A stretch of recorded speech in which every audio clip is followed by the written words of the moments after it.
I'm going to take my glasses off so that way I can see what I've written without seeing anybody that might make me cry.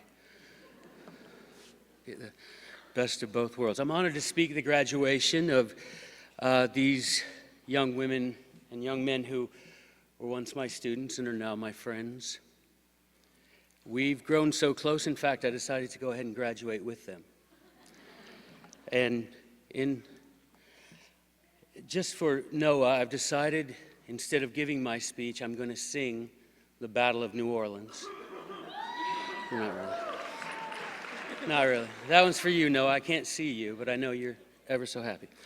Over the last few weeks, as the day of my departure grew near, many of these dear friends have thanked me for the lasting impression that I've made on their lives. And now, while any one of them, particularly Victoria, who's told me so many times that being unable to take a compliment is my fatal flaw, I responded honestly when I told them that they have had as lasting effect on my life as I have had on theirs.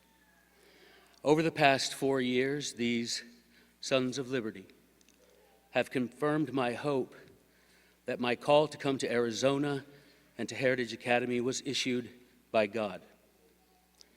As we sat together, telling stories of raging catfish and reading the words of Uncle Algie, I saw the light grow in their eyes, and I was only able to see the light growing because my own light and knowledge was increasing too.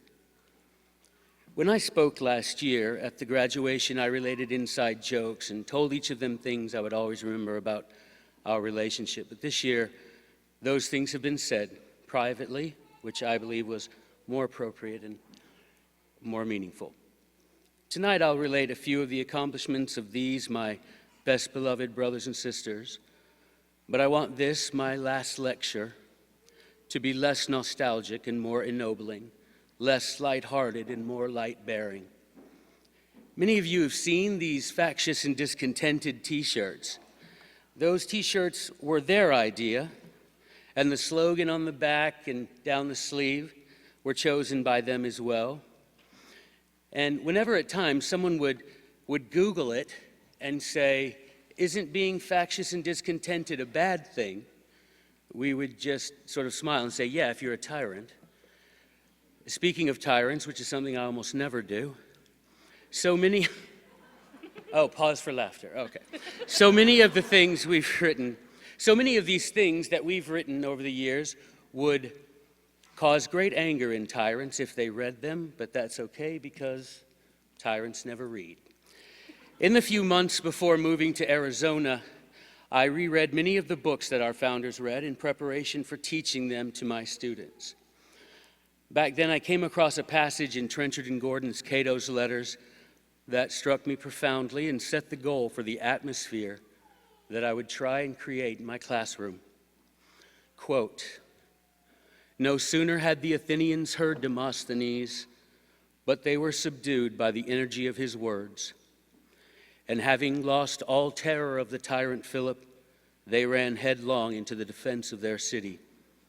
He inflamed their minds with a passion for glory and liberty and covered their hesitant considerations in the magical mist of his eloquence, so that, inspired by it, like men now possessed by courage, they took sudden, bold, and honorable resolutions."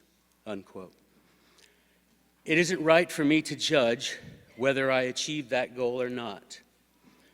But he who will one day judge me knows that I've tried my best and given it my all.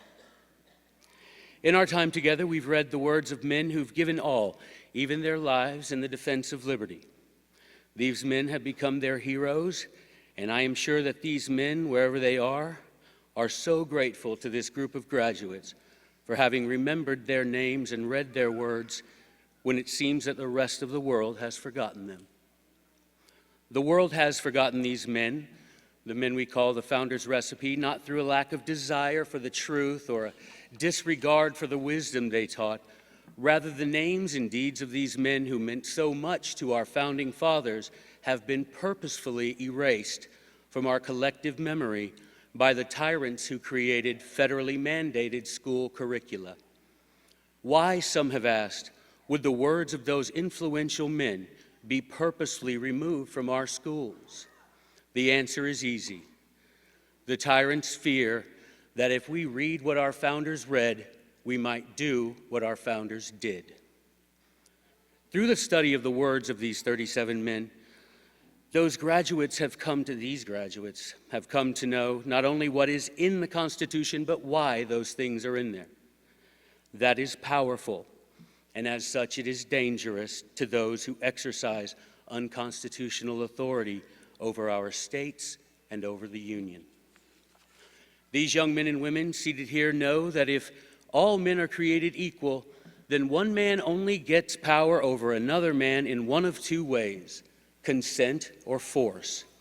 Thus they know that if government commits any act beyond the boundaries of its constitutional authority, then government is acting without consent, and the people are not obliged in any way to obey.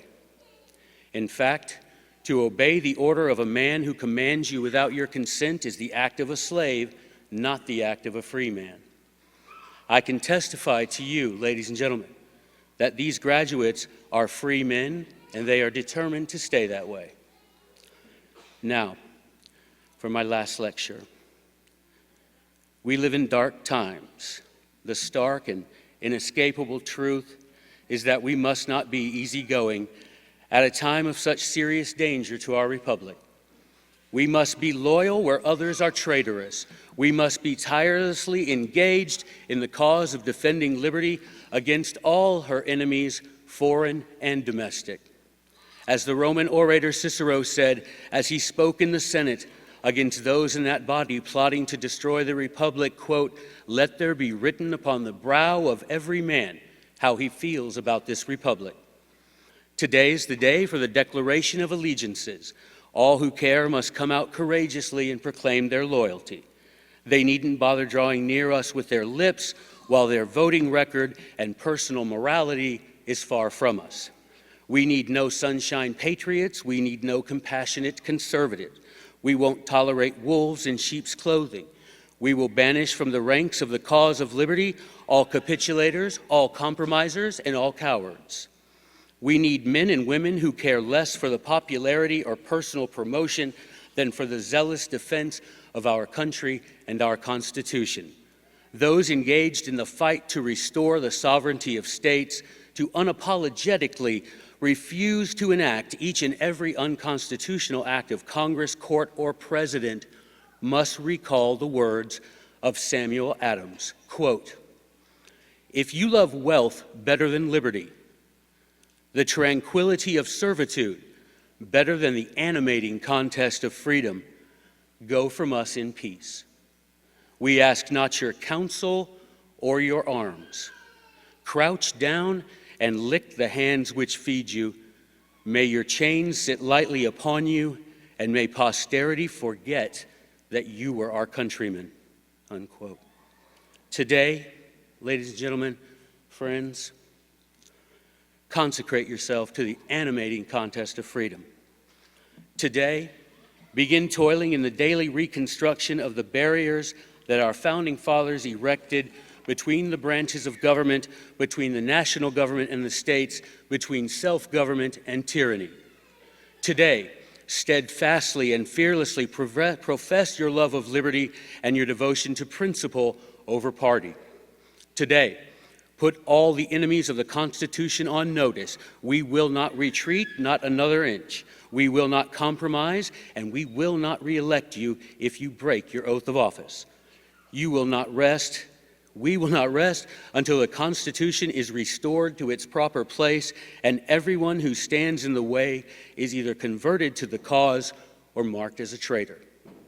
Today, refuse to be labeled Republican or Democrat.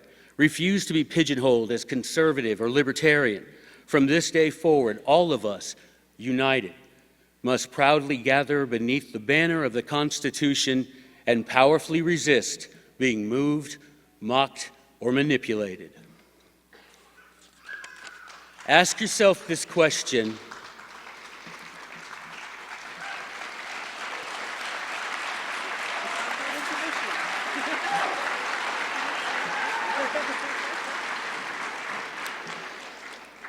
Ask yourself this question: which is more treasonous?